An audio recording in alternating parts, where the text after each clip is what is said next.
Сөзовон Мирбекнеге bir toğanım.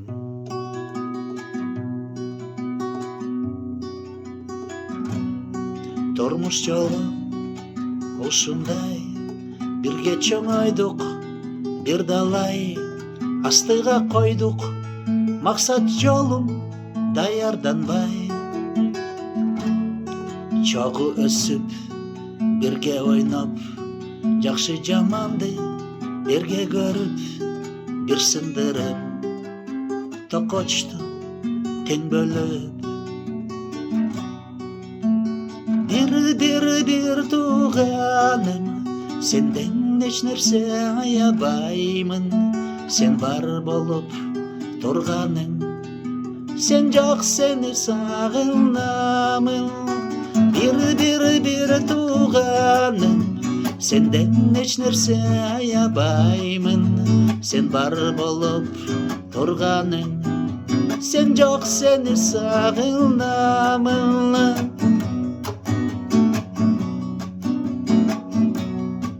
Өлкөбүздө бир ата-эне киного барчу элек жаш кезде.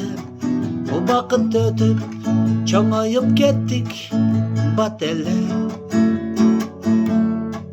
Азыр деле болот беле, ойносок чогуу дагы эле. Ойноп кетип келчү элек кечинде.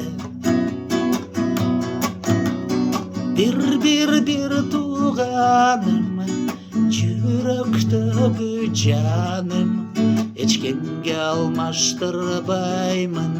Сага катуу мен таянамын.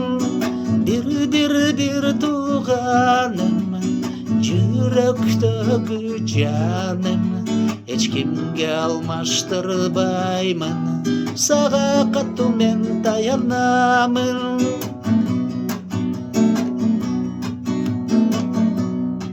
Барыбызда үй бүлө бар, оголуп турсун жакшы кабар. Ортобузда эч болбосун карама каршылар. Экем бололу бир туугандар, кол кармаша жүрсүн биздин балдар. Балдар бизге жакшы демилге калтырар. Bir tuğanım, senin men sağınlamın. Senden hiç nerse ayabаймын. Sağa katуу men dayanamın. Bir tuğanım, senin men sağınlamın.